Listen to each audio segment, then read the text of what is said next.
The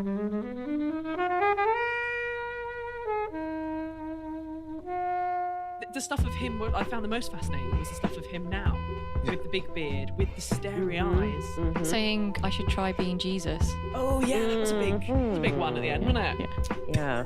Like, I'll leave you with that. Yeah, there was no other way to end it, but here, let me reveal my Jesus complex now. I've already written the 100 million pound check to myself. Done. Coming at you in your ears, it's Flixwatcher episode 82. Hello film fans. Joining us in the Flixwatcher studio today are Hannah. Hello. Taylor. Hello. And as always, Kobe. Hey. And we're here to review the 2017 documentary Jim and Andy, The Great Beyond, featuring a very special, contractually obligated mention of Tony Clifton. That's a long title, isn't it? I held my breath. Yeah. Surprised you didn't pass out.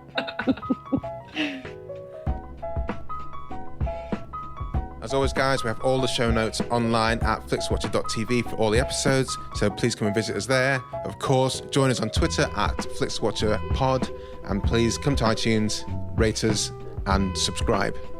All films featured in the podcast were available to stream on Netflix UK at the time of recording, and please be aware there will be spoilers and some language that may offend. Hello and welcome to this episode of Flixwatcher podcast. Joining us today in the studio are Hannah and Taylor. If you would like to say hello to our lovely listeners and tell them about the podcast that you work on together, please. Hello, lovely listeners. Yes, indeed. We do a podcast called Drunk Women Solving Crime, and it does pretty much what it says on the tin. We get drunk, we talk about true crime. We do it maybe in a kind of quiz type style. That's the kind of solving part of it. We have a guest every week, be it a comedian, a musician, an actress. We've had some great guests, and it's been a lot of fun. Too much fun. Yeah. When you say too much fun, does that mean too much gin? Yeah, we were saying earlier how we get lots of alcohol sent to us for free. So We do. And it would be rude not to Don't you drink it feel all. bad for us? Yeah. Nope. Are there any alcohols that you would not recommend solving crime to? Anything that's not really... Ooh, you'd think gin would be quite weepy, but actually it's quite good. Oh, I feel very sharp on the gin. We haven't tried tequila yet, but I have a feeling that would veer us into the wrong direction. Absinthe. Oh, I can't ever touch that again in my life. Oh, everyone's got an absinthe story. Oh, I set like a whole like it. bottle on fire in Prague once. It was so embarrassing. I did it twice. They put out the fire. It was so embarrassing I did it twice. I did it again. Oh, anyway. So maybe, to not have any flashbacks, we won't have any absinthe. Or fires. Yeah, exactly. We want to avoid fires at all costs. Health and safety. When I was at university, they had, I'm not sure they still do it anymore. I don't buy those kind of drinks. But the aftershock, the red aftershock. Oh, lovely. Would you solve crime to that? I've never had that, so I've had it. Yeah, probably. But it's more of a kind of like we're having a sort of, I like to think of it quite a sophisticated sort of gin and tonic, maybe a whiskey, rather than a kind of let's do shots. Do you know what I mean? Yeah. But actually, if you listen to it, it's in no way sophisticated. So, I've listened and it's good fun. Yeah. Oh, thank you. But yes, you can find us on Twitter and on Acast and on iTunes, and we're all over the shop, and we do some live dates as well. We are. So yes, come join us, join the fun, because it is good fun. Cool. Is drinking encouraged? What was from our listening point of view, or if you want, I mean, generally people listen on the commute. Yeah, not on the morning commute so much. We've had a few people tweet like, "Oh, this is making me want to drink at 9 a.m." and we're like, maybe we should release at night, but it's always morning somewhere. So, responsible drinking. Please drink responsibly. Yes. Do they still say that in adverts? Yeah, they have They to. do. It's a big advert by Stella Artois. Speaking of contractually obliged, yeah. Hannah.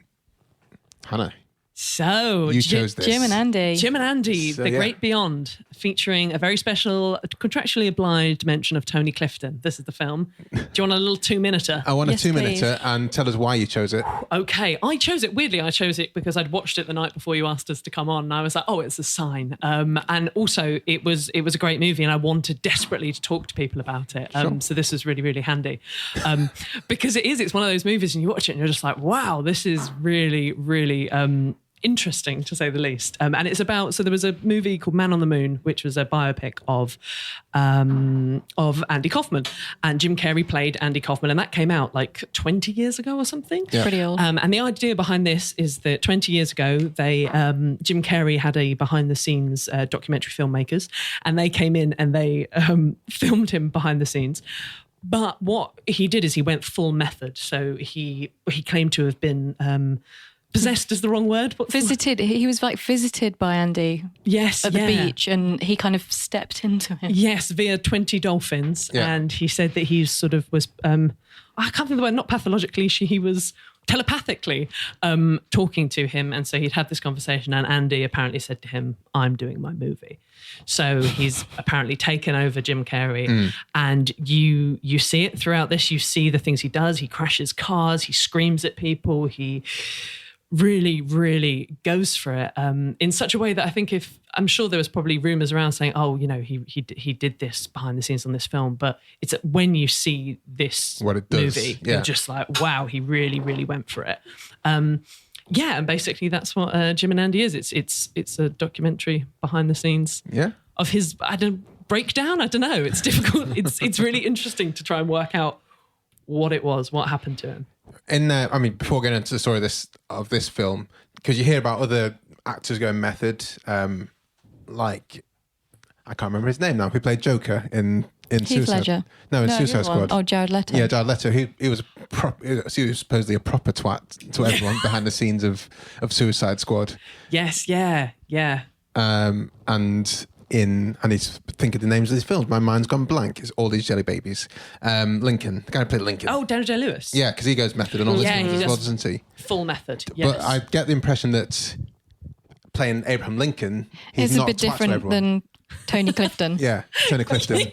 Although being the Joker, you've got license to be a twat to people, haven't you? Well, you're kind of like a killer if you're the Joker. I mean, how far did he take it? How far do you take that? Well, I don't know. Only Jared knows. Bodies disappeared. Yeah. So what do you guys think of the film? Let's go for Helen. Me? Yeah, you. So a couple of things. I'm not really a Jim Carrey fan. Oh, really? Yeah. No, I mean, I really love in Eternal Sunshine of the Spotless Mind, which in this film he mentions where Michel Gondry is saying how beautiful he looks when he's miserable and heartbroken. So I really liked him in that. And I've seen the Man on the Moon film, and I don't really know who Andy Kaufman was much, so I didn't really think that much of the film. But when this came to Netflix, I watched it the day it came to Netflix because I really, really wanted to see this. And it's a really, really special documentary. It's so interesting and it's really funny. It's kind of really bizarre. It's really surreal. It's much better than the actual film that they made. Than The Man on the Moon? Yeah. Yeah, because that film's a bit boring. But it's just, and you watch it and you just think, God, if I was like there on set, what would you be thinking? You'd be like, what is this guy doing? But that's what they were doing, wasn't it? But he was doing something really, really like amazing. And the bits where he meets like Andy's dad and Andy's sister, and they have like these really, really emotional moments. And you're just like, wow, that's insane. Because you got all the people who knew Andy Kaufman very personally. And yeah, like his Bob Schmiegel. Zoom. Yes, yeah. Zamunda. Bob Zamunda. Yeah. So Bob Zamunda, he's there, but also on the set of like Taxi, which most people know Andy Kaufman for. You have all like Judd Hirsch and Danny DeVito were there, so they all knew Andy Kaufman, and then they're also in this film as well. And it's like Danny DeVito was like, that's Andy. That's actually Andy Kaufman who's speaking to me, and for me that's a proper mindfuck. You're a neuropharmacologist. What are you? Sorry, pharmacologist. Yes. I wish. And a former psychotherapist. Are you aware of this kind of phenomenon of people just wanting to?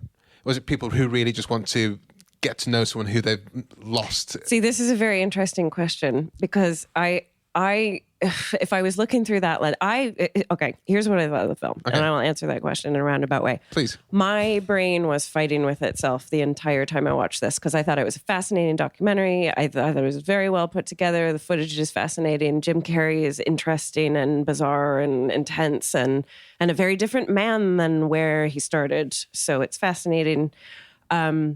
But a lot of the time I felt the same kind of discomfort I feel when I watch prank shows because I stopped watching him and I started watching like Danny DeVito's Uncomfortable Side Eye and I'm like, God, and they can't say anything because it's Jim fucking Carrey. And he's just, annoying the shit out of everybody all the time. So I felt very uncomfortable. But on the sort of psychological front, I'm sitting there trying to get my head around it. And I realized that some of the moments where I got irritated, I just thought, this is a narcissist who is veering into psychosis. Like we're just watching somebody with a personality disorder celebrating it because he's so successful. And then I just found myself really like, it was like scratching the inside of my brain. So it was a really, really weird experience for me to enjoy it so much at points and then veer into this pure irritation.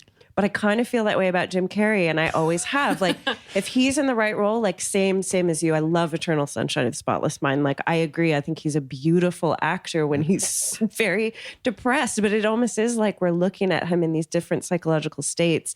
And this one I just found so overwhelming that I didn't know what to do with it. I had to watch it in chunks. Like, it was just too much. Seriously, I had to slice it up. You've almost got three performances because you've got Jim Carrey, and then you've got Tony Clifton, and then you've got Andy Kaufman, and then you've sort of got Jim Carrey playing Andy Kaufman as well. Early on. So some parts I found quite interesting with like his fighting with Terry Lawler, which he did do in real life, and you have people like Danny DeVito saying, "Oh, that's Andy Kaufman," but then Terry Lawler's like, "No, but he was like the real Andy Kaufman was genteel to me. He called me Mr. Lawler. He wasn't a dick to me."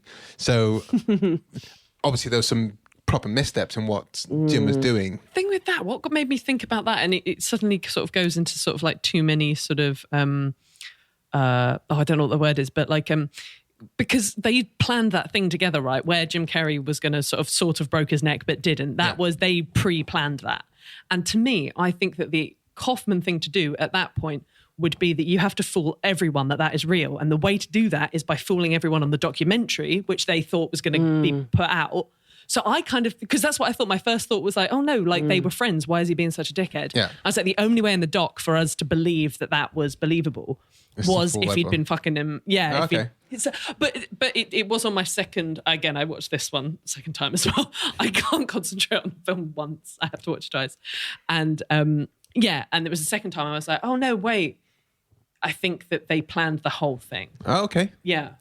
You're nodding along, Helen. Is that what your Yeah, I thoughts? think so. Okay. But it has to be convincing, because if it's not convincing, then It doesn't what's work. the point of doing it? That's why he kind of has to be this insufferable. Hannah, what are your thoughts on Jim Carrey? Well, I really liked him growing up. He was, yes, I liked all of his films, and I would do impressions of him, and he was a big part of my personality. Him and Rick Mayall were like my two role models as a child. As you can imagine, I was pretty irritating. But so I sort of have quite a lot of love for Jim Carrey. But I know what you mean. Watching this movie, you're just like, I totally, the first day I'd be like, fuck off, mate, come on. Come on.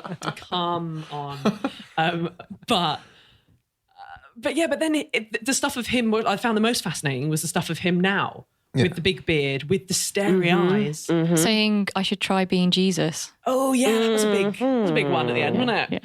Yeah. You're like, I leave you with that. Yeah, there was no other way to end it. But, here, let me reveal my Jesus complex now. I've already written the 100 million pound check to myself. Done. Jesus is next. There's a bit right at the end where after he says that and they sort of rap on it, someone says, we got into some really weird shit there. And I couldn't work out whether Jim Carrey had said that or it was someone behind the camera. I think it was the director or the person in questions, okay. Yeah, because I was thinking, does he know that what he says is like weird? I'm sure he does. I think he knows a lot more than he's kind of letting on. I think that Jesus thing was just like, John Lennon saying we're bigger than Jesus. The Beatles are bigger than Jesus. Yeah. I think he was just doing that to rile people at the end. I have a lot of time for Jim Carrey. I think Man in the Moon, I'm not sure if you're from America. How well did you know Andy Kaufman? Well, that was my question to you too. Like, did you go into this a big Andy Kaufman fan? You mentioned Taxi, so I was pretty little when that was on, but my parents loved it. So I'm very fond of that show because it just has a nostalgia for me. But if that was your only frame of reference, it was only later on that I found out about all of his performance art and all of the different. Yeah, and I've tried so hard as a comedian. I like to try to appreciate anyone who's been appreciated just to get it, but I cannot say that I can. You can get Andy Kaufman. Get him. He's pretty out there. It's really hard for me, and again, it's sort of like watching this film. It's like I'm there for a little while, and then I'm like, oh, come the fuck on! Like I just get irritated, and maybe that's the whole point. But I think for some comedians, although you guys are comedians, some comedians. Performance artist, that's the point, is to get that reaction, and if you get maybe a slight laugh, then you're on the comedic side of the performance artist than the you get it, the or dramatic you side. Don't Jordan Brooks, one of my favorite acts ever, and he can split a room like nobody else, but I just think he's a genius. So I can imagine that. I appreciate people that connected with him, but because I didn't, that made it even harder to appreciate to watch the whole spectacle. Yes. So, because I do like how Jim Carrey, I loved, at least when I was young, Ace Ventura. I'll probably never watch it again because it's oh my God, actually, problematic. Has not aged well. No. The Mask I thought was genius. Used to love Dumb and Dumber. But again, these are films I'm not sure if I'd watch them much now, but Eternal Sunshine. Yeah, I mean, brilliant. I really like The Truman Show as well. Yeah. I think he genuinely is a good actor. Yeah. And often maybe not in the right kind of film. In Lemony Snicket, him. he was great as well. I've never seen Lemony Snicket. Oh, mate, come on. Yeah, I loved really him as good. the Riddler when he played the Riddler in the third Batman film. Oh, yes, yeah. So I think he's got range. He has got more range than you think. And when you see him saying, I want to be a comedian, and he's doing all these crazy things that people just genuinely didn't do, he's got something huge about him. And I can 100% see why he just puts people off. When I grew up on In Living Color, and I fell in love with him on that show. Yeah. I mean, I loved him. His famous, they reference it in the film, Fire Marshal Bill. They show him coming on the Oprah Winfrey Show, like with the fire extinguisher. And it was just this brilliant, outlandish, grotesque character. I'd never seen anything like that. And it was right like in my formative years of like just starting to appreciate sketch comedy. Sure. And I just loved him so much. And then it just all got too big or something. I don't know what it was. Yeah, he's definitely suffered. You can tell, can't you? He suffered from being so big. Because he came on, it was on Kick-Ass 2. And that film didn't go down that well, not just because of Jim Carrey, but a few other things. But he tried to ban it coming out because he felt... That's right. He felt like the violence in it wasn't right for this world at this moment. So he's got these weird kind of consciousnesses. And this kind of ties in maybe with his beardy... looking straight at the camera thing, which I think in this film is great. I think the film would have been, if it didn't have Jim Carrey with the looking straight at the camera. And also without that kind of context to it, Yeah. him kind of explaining, 100%, yeah. you would just think, what is this? Yeah. But I think it had to be the bearded Jim Carrey that did that, not if this was 20 years ago, him doing Oh that. yeah, they wouldn't have been able to make this at the same time as the film came out, or like any time soon after that. You mean if they released the footage just straight after, it would have been... Yeah. Here's Jim Carrey being a twat on stage. Well, that's behind the scenes, thing, yeah. isn't it? It's like they said that Universal didn't want it to come out because they didn't want people to think that Jim Carrey's an asshole. And I just think that's like... And it's kind of a good point because he kind of, like Taylor, you were not a fan of him in it because he's being like such an arsehole, really. And like, yeah, you just kind of think... I think it was the right time for it to come out, 20 years. And recently you've been seeing lots of different stuff from Jim Carrey, haven't you? And you've been like, oh, okay, he's not, I don't want to say gone a bit weird because that seems sort of like just out of order to say, but it definitely was interesting seeing him talk about He's on a himself. little spiritual journey, isn't he? Yeah. Like comedians is. in cars getting coffee. Have you seen him on that? Oh, I might have done. It's a great watch. I would have seen it. He comes over the wall first, doesn't he, to meet Jerry Yeah. Seinfeld, yeah. I mean, I really enjoyed it. I feel like I might not have seen that. But Oh, wow, like he's in a very different straight away. place. Yeah. Yeah, definitely watch it. That was one of the least funny episodes, but it was kind of... It's just a spectacle. Yeah. I mean, he brings his own sweetener to sweeten his tea, and then he stands like 10 feet above the tea to try to drip it in, and that's just like a hole. And Seinfeld's just like, okay, like, what do you do with this except let it happen. And that's kind of the spirit of this film. It's like, what do we do with this except let it happen? Yes, and weirdly, I thought that Danny DeVito, like part of me, maybe it was again the second watch, that like I felt like Danny DeVito found some of it quite funny. Yeah. I think he did. I think him, like, but there was so many people getting irritated. yeah, there was one. Like the director Milos did not. Forman. Yeah. Yeah. Like So you could just see in uncomfortable. his face, like when, they were needing more takes or they just didn't know who was going to show up on set, and just be like, you're making this movie that's costing a lot of money and And you're being a twat. yeah, and it's just not happening. But then he did have that phone call. He said, did. which kind of just, I wanted to absolved talk- him just wanted to talk of to everything. Jim. Yeah. It's like Jim Carrey was like, okay, well, I think Jim can do a good impression of Andy and Tony. Would you prefer that? And Milos says, no, I just want to talk. Yeah, just wanted to talk to you for 5 minutes, and then I thought that was quite telling, where Yeah. it was kind of like, we could maybe end all this. And the director still said no, because he just wanted the best for that film. And I Yeah. really respected him at that point. I was like, yeah, he's looking for the best film here. And he's doing it by, not letting him go over it. No, I haven't. No. Have you seen Man in the Moon? Yes. See, I haven't seen the film, oh, okay. so I can't comment on it, but I just find it fascinating that you say, like, actually, this is a better film, and it's quite boring. Because my question with all of this sort of commitment to method acting, and hey, I dabbled in some method acting courses in New York at HB Studio. Yeah, I did. But I just question whether it's about the person more than it's about the ultimate performance. Like, did it make the performance that much better? So Do you know what I mean? what I got from the film is that it tells quite a straightforward story of like the main period in his life. There's apparently a few inaccuracies in terms of timeline, and Jim Carrey does a really good performance of him. Mm-hmm. But that's kind of it. And I don't really know much about Kaufman anyway, so it wasn't like, oh yeah, I remember watching this show, or I didn't really know that about his life. Yeah. So it's a very straightforward film. I mean, Jim Carrey, he won. Did he get a Golden Globe? Golden Globe for playing it? So it's a really good performance of him being that. Mm-hmm. But this kind of offers a little bit more of what maybe Andy was really like, and how he did probably piss off a lot of people, and his relationships he had with people, you couldn't really tell whether they hated each other or whether it was all part of the game. And well, Jim Carrey says at one point, he's like, I sort of wish this was going to be part of the film, that we could weave it in. Yeah. I think it's often the kind of thing that comes up is when it's a biopic versus the documentary, and often leave a biopic of whoever it is thinking, I actually just want to watch the documentary and find actually what happened without someone else's performance on top of it. And I think, so I agree with you, Helen. I took a lot more about A, Andy Kaufman, and B, Jim Carrey from this one documentary. So that's why I think for me it's a better film overall, more insightful, more funny, more this, that, the other than The Man in the Moon.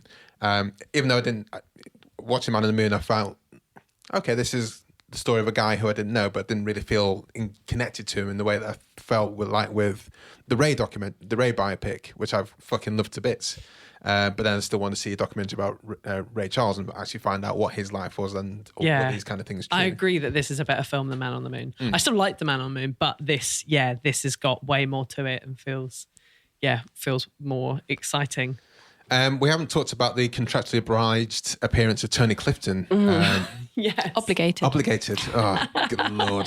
How much do we know about Tony Clifton? I don't remember from the film him being a part of it, but Tony Clifton was a twat and half played by Jim Carrey, half played by Andy Kaufman, half played by Bob Zmuda, which I think's a genius thing. Yeah, the Playboy revelation is hilarious. Oh, so good. Yeah. So good. Yeah, I love how much he stays in character as Tony Clifton. Isn't it? It's when he's playing Tony Clifton that he's got that bag on his head. Yeah. Is that not because he's not had the prosthetics or the makeup on? Or he's Bob Zmuda, so we never know. Oh, do you think it's Bob Zmuda with that? So when I think every time Tony Clifton is there, unless Bob Zmuda's there, I don't know who it is. Who it is. No, but I mean Bob Zmuda now, although. Because the Playboy prank was Bob Zmuda, because he's still got he's a big guy and the punch and also when Jim Carrey plays him early on in the film, he's not as fat. Yeah. So watching it for the second time, I was like, I'm pretty sure there's probably more than once where they switch. Right. Oh, That's such. I hadn't thought about that, and No, me of neither. course they do. Because who would know? Yeah. I And thought, they'd want to. Jim Carrey could just be sat in his trailer, like, just reading a magazine while Bob Samuda's crashing around the set. Yeah, yeah. And, he'd come back into the trailer and they'd switch. And who would know? Yeah, and that's exactly the Especially sort if he of had the stuff they bag would on do. his head and he was that Tony Clifton. and there's once when Jim didn't have the prosthetic and he did stick his neck out in that way and had the voice. And I was like, it wasn't all the prosthetic, it was the kind of posture, and he managed to do that. Okay. I like that. Yeah. Yeah. I'm like, is that Jim or is it Bob or is it Andy? I just read it as straightforward now. Because they used to do that, didn't they? Yeah. That was the whole thing. That was the point, wasn't it? Yeah, they book Andy Kaufman would book a gig, and then there'd be Bob Samuda that turns up as Tony Clifton. It is interesting as well that the fact that, because normally with a method actor, you've got your role and you stay in it for the whole of the whole of the shoot. But for him, he's playing other characters. Although it's still Andy Kaufman, you're suddenly playing Tony Clifton. And if you're so stuck in that character, then you in theory he shouldn't be able to play Tony Clifton. Maybe Because Tony Clifton. Because we never saw the foreign guy, for example, behind the sets. You never saw Jim Carrey walking around as a foreign guy, but it was just Tony Clifton or Andy Kaufman who were being dicks to everyone behind the set. Yeah. So I wonder what it is about Tony Clifton that felt that he could break out from the mold of the rest of the... It must be a fun character to just be wandering around as. You just get to be this horrible guy, just shouting at people. And everyone just hates him. And you've created a character specifically for people to hate. Yeah, that's what I've done with my life, guys. I was going to say, done and done. No need for prosthetics. Shall we move on to the scores? Let's head to the scores. So these are, the spreadsheet of dreams. Yes. Where your numbers come together to give a wonderful, accurate score at the end. We hope. We hope. So we're going to start with you, Hannah, because it's your choice. So recommendability, and these are all out of 5, please. Do you know what? I'm gonna go 5. Boom. I just think it's one of those films whereby it's just fascinating. It's a thing that, and the way that it was documented, in the sense that, with other documentaries, you don't literally have absolutely all of the footage all of the time, but that everything there was documented. And so there was no stock footage. There was nothing. I thought it was a great doc, and was interesting because so many people take so many different. You either love him or hate him, and I think I loved him and I hated him. There was different emotions, but I'd recommend it to a friend. Well, we talking about one bit of footage which was just odd. Was Courtney Love turned up as playing Andy Kaufman's girlfriend. Yeah. At one point, Andy Kaufman is there dancing, takes his pants off, and then Courtney Love decides to strip off. Just lose the robe. Yeah. I mean, Dance around that's in Courtney some beige Love, pants. so, yeah. I know, it was just so Courtney, but it just made me a little sad. Mostly for the catering crew who are just like, here's my celebrity spotting for the day. This is what I'll go home and tell Ma. Yeah, so Courtney Love was there. Well, I wasn't sure if she was naked at first, but on closer look, she had clothes on, so it wasn't that naked. It wasn't that good a story, Mum, but I saw Courtney Love. I mean, Courtney Love makes dancing. a film where she gets naked is nothing new. I haven't seen her in many films. She's not in Mary, but in the one she is, She's naked. People versus Larry Flint. Yeah, She made a bit of a mini career out of playing famous people's girlfriends who get naked. she did. Which is fine. Taylor, your recommendability score, please. Yeah, this is a tough one for me. I'm going to give it a 3.5. I would say I would recommend it to a select group of people because I think those who appreciate it very much. Do you know what I mean? But I definitely wouldn't be telling everyone. So who wouldn't you recommend it to? My brothers. Why? Why? Oh, just because I had a conversation with my brother about this. All right. He was over when I was watching like one chunk of it, and he's like, "What are you watching?" I said, "He's like, oh my God, I wouldn't be able to stand that." So that probably affected. I'm like, yeah. Okay, Helen. See, I really, really, really like this documentary, but I can also see where you're coming from, Taylor. And I know that it's a really weird experience watching it. And Jim Carrey is kind of weird. It not just is super weird. And also, it's weird that I really enjoy this, but apart from like a couple of his other films, I can't stand the man. I do think it's a common reaction. I think a lot of people. I Weird. know a lot of people properly hate. I think I like this more because in the bits now, his mouth is covered up because he's got kind of a funny mouth. He does a lot of comedy with his mouth, like with Ace Ventura, and then with The Mask. Yeah, it's all like kind of making his face go weird, which is a bit weird. So what's your score? No, I'm conflicted. 4.5. Yeah, that's still very high. I had no idea where that was going to go. Yeah. I'm going to give it. Yeah, I'm going to give it a 4.5. Documentaries for me, you get insight on a story or a character, and I came to this thinking, well, I know Jim Carrey is a bit of a weirdo, but I'd never thought I'd want to know about how a method actor goes method behind the set, and this was just purely super insightful, entertaining, fun, made you think what the fuck is actually going on. 4.5. I think I think if you said at the start, maybe if you sat down with your brothers and said this is a story about Jim Carrey going insane and led into it, I think it might have been more amenable his insanity and his descent into madness and split personalities on camera. So I'm equaling you, Helen, with a 4.5. Repeat viewing score. Hannah. Well, I have watched it twice. So that's the Hannah George way. Were you way. contractually obliged? Sorry. Obligated. Were you contractually obligated to watch it twice? Did you feel that you needed to? Doesn't sound right. No.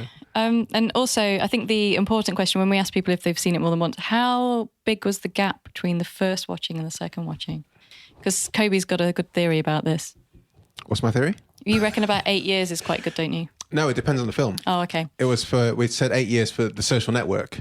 So specifically for The Social Network. That's what the 8 years came up with, Okay. because I think everyone who we talked about Social Network had seen it when it first came out. Sure. And then we'd only just seen it again when we watched it for Flixwatcher. Apart from me. Apart from you. Okay, yeah.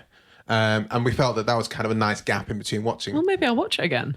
Yeah, good definitely. shout. Pop that on the list. Did you watch it in the cinema? I did. Yeah, so definitely Yeah. it's on Netflix. Watch it. And listen to the And podcast listen we to the recorded podcast on it. as well. Oh yeah, good shout. But I think there's other films I'll definitely watch, like some films as soon as I can again. Sometimes twice in the cinema. Right. But I think there's some films that bear some time. It was about 2 weeks betwixt viewings. Okay. And I think because I knew, so I watched this one last night just because I knew we were coming to talk about it today, and it's the kind of thing that I hadn't made my mind up about it really. So I wanted to watch it again just to really sort of know sort of what I thought. And also there was a couple of like quotes from it that I just wanted to remember what it was. It's like there was a thing when somebody says, "Have you ever played a real person?" And then he kind of stares at them and says, "Well, that's an odd question." I was like, that's not an odd question. That's a completely legit question. And it was just such a weird reaction he had to such a like, it's like saying to an actor, do you know what I mean? It's kind of like, it was so odd. And the bit where he's talking about drinking tea. Yes, and oh my God, I've written it down. It's all about, is it free will or is it just because you're thirsty? Yeah, I'm not a big believer in free will. I pick up the tea because I'm thirsty. Is that free will? Well, yeah. Here I am picking up the tea. Yeah. No, Jim, that's tedium. Yeah. Pun intended. But sorry, my repeat viewing, I would say maybe a 3.5. I would suggest repeat viewing because it's just really interesting. Taylor, sorry. I'm going to give it a 2. Your brother has got to you. He always does. That's a different podcast. The only reason it's not... Where art thou? Can we start it, please? Can't make up my mind till you're here. Come on, show up. I really wouldn't want to watch it again just because I found it such an uncomfortable watch. But the fact that I always allow for this possibility that whatever mood you're in, especially with a documentary, it's going to affect the way you see it. And because I watched it in chunks, terrible word for anything, chunks. Never positive, chunks. Blowing chunks. Oh. But hearing it, like you gave a compelling argument for watching it again. So I think it would take like Hannah being like, why don't you come over? we'll get a couple of beers and we'll watch it together. Because I would like to give it another shot. I'll do all my Jim Carrey impressions for you. Okay. Yeah. Is that? Can we have one now? Alrighty then. That wasn't very good. I didn't commit. But I used to do Fire Marshal Bill. go on. Now, just supposing you light a match and then you put it in front of the gasoline and bam, everything goes up in flames. Do you know what? Fantastic. I don't think any of us have I've never seen that. but- No. Oh, well, it was spot on. That's all you need to know. Maybe I'm just too much like Jim Carrey. Uh-oh. Oh, no. Have you ever played a real hits. person before? Are you Jim Carrey? Oh my God, full method as Taylor Glenn. He plays me well. Repeat viewing score, Hannah. Too many H's, Helen. How long have we known each other? So I was just checking then. It came out on November the 17th. So it was released through Netflix. Yeah. So it's been nearly a year Since you watched I've it. seen it, which I think is quite a good space in between. And when Kobe sent me the film through, I was like, yeah, I'm looking forward to seeing that again. And I really, really, really enjoyed it the second time round. I thought it was really interesting, kind of weird and like, ooh, the first time round. But this second time round, like, I just You really were ready. enjoyed it. Yeah, Yeah. I think I got over the shock stuff because I'd seen that before and I kind of find it a little bit funny. And I got over kind of like the weirdness of Jim Carrey. And it was more like the little bits, like I completely forgot that he goes full method at the end and tells his behind the scenes that he's got cancer as it happens in the film. And that bit was just like, whoa, that was really intense. So those kind of moments that he created, and again, like the bits that he had with his daughter. We don't see the daughter bit, but he tells a story, doesn't he? Do we see it? You don't see her. No. No, but Yeah. Yeah, but they tells have a that story. conversation Yeah. and Which is, again, I mean, looking at Taylor here, it's like, but that he genuinely must have been the closest that she was ever going to get to meeting her dad. So why wouldn't you try and I think the get only as much out? the only sort of thing about that I think sort of makes it all right is that she asked to come and see him. Yeah. Yes. Like if he'd gone, do you know what would be good for the show? Get his estranged daughter, pop her in the trailer, and I'll try and have a father-daughter chat. like surprise yeah. or something Yeah. like that. Exactly. And another thing is like, it's a huge universal kind of movie, and that was another thing that was kind of like, oh, they can afford for him to fuck around a bit. Like if it was like an indie movie and people were putting their own money, their own time, their own love, do you know what I mean? Like I think because if he'd have done that on something where people Yes. weren't getting I'd paid got like a lot. 50 days filming and that was it or Yeah. something. Yeah. Your score? Did I have a score? Yeah, 4. 4. I probably would watch it again, maybe leave it a year or so, but I would go back to this. I'm going to go for a 3.2. I'd watch it again, definitely. Not sure when. Probably 8 once years. every couple once every couple of years, or if someone just mentions it in passing, I think, I haven't seen it for a while. But as we say, documentaries aren't necessarily the best for repeat viewing score, and I think this one probably fares better than most.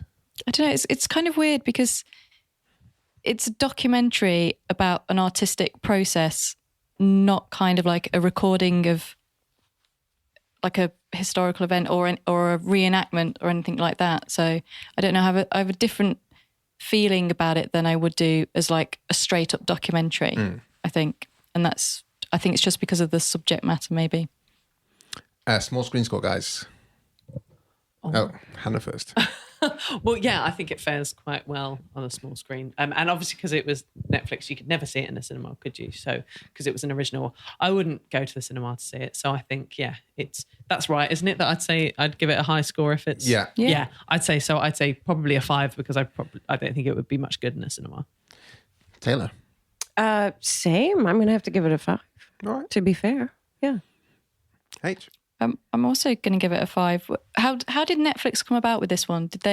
I don't know. Did they sort of say, we'll give you some money to kind of put it out, or we're just going to release it through us? I don't know how they... I think Jim communicated telepathically with the CEO, and it just went from there. Yeah, that makes sense. I think that's actually the true story. That's fact now. Yeah. I mean, it's good. I think it's good when Netflix put their brand to things like this. Yeah. Although it's one of those things I can't imagine that they said, guys, we know there's like shit ton of Andy Kaufman, Jim Carrey nonsense in your backyard. Can you put it together and we'll put a documentary out of it? I would have thought maybe because it's Spike Jonze produced, so maybe he was just like, oh, I've got a bit of free time. What can I do? Like, oh, there's a film hanging around. Put it out. There's another podcast, Spike Jonze's Free Time. I would totally listen to that. I'm going to give this a 5 as well. Why not? If I'd have seen this in the cinema, I don't think I would have got anything more from it. You don't need to see it in the cinema. No. I don't think. No. Engagement Except for the score. Courtney love scene, maybe would have Why is that better been in brought cinema? to life. Just bigger. Bigger beige bra. That's another podcast. Hey. Just sounds good. I'm not sure what it would be about. Triple B. Triple B. Also my bra size. So, it's pretty More like a girl band, right? Okay, engagement. Yeah, I was pretty engaged. I thought it told an engaging story. You saw it from like beginning to end. I thought Jim Carrey took you through it quite nicely. Yeah. You saw a little bit about, I liked the stuff about, his own father and his own kind of the way he's come up. So really it was half Andy Carrey, I was about to say, that's how insidious it is. Jim Carrey, it was interesting to see a bit more about him as well and what brought him to the point where he would have reacted like this. I think, so what's your score there? Oh, 4.5. I really like that bit when it's saying about his dad, who was the funniest person he knew, but then chose accountancy because he thought I need to get a real job, but then failed at that. Oh my God. Yes. I wrote that. It's like when you compromise and fail, it hurts. Yeah. That really just made me think, Jesus, that was a really big line. That made me really sad. That kind of line must inspire so many people to think, shit, I'm going to keep on playing guitar. And, I'm going to keep on doing these things. And if I fail at this, at least I've tried properly and failed. Yes. Yeah. And he buries the check in his dad's pocket. Yeah. Oh, mate, goosebumps. So, Taylor, engagement score. Engagement score, I'm going to go pretty high, actually. Because that's I was engaged with it. Because you cannot, irritability counts as engagement, truly. You can't like disengage I wasn't when you're irritated, can you? Yeah, I wasn't in no way disengaged. So 4.5 for me as well. Helen?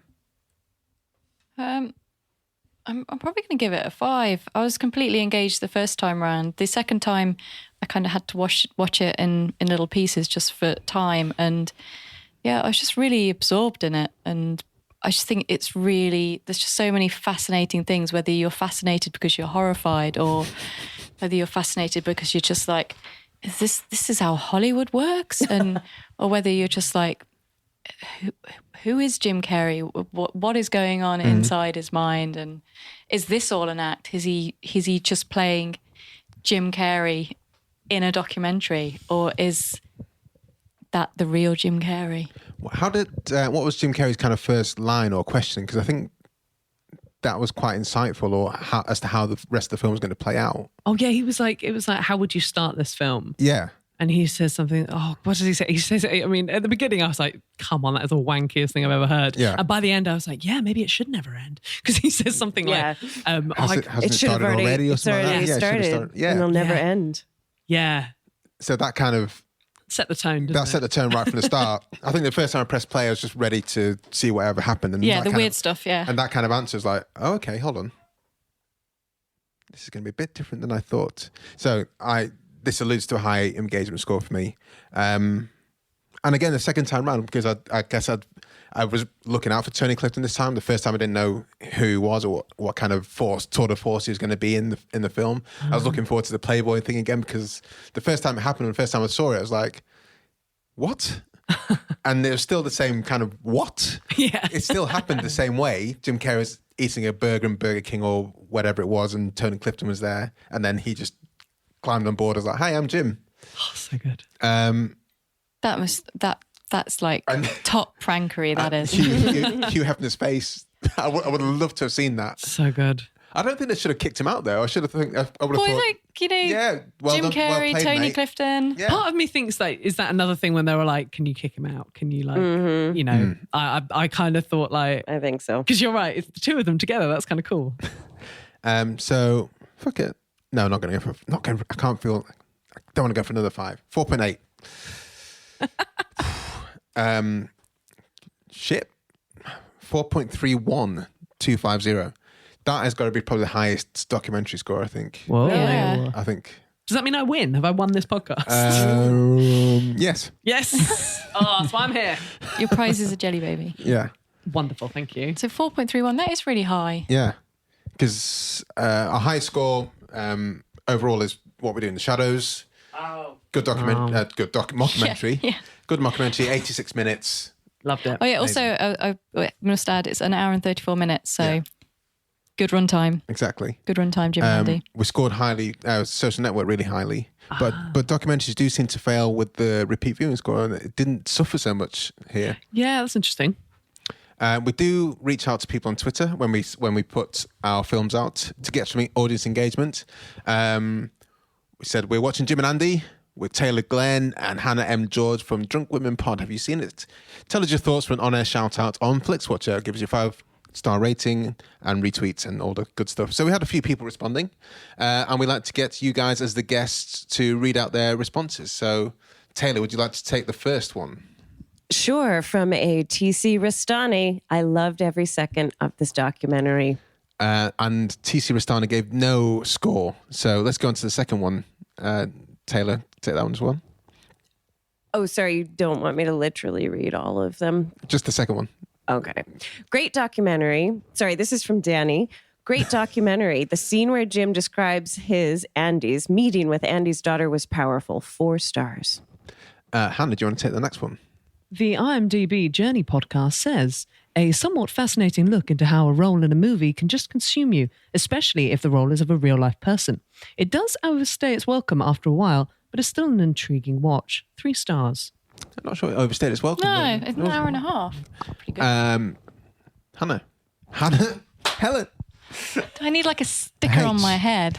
Just H like Rimmer for hologram. This is from Shitegeist Pod. Hi, guys.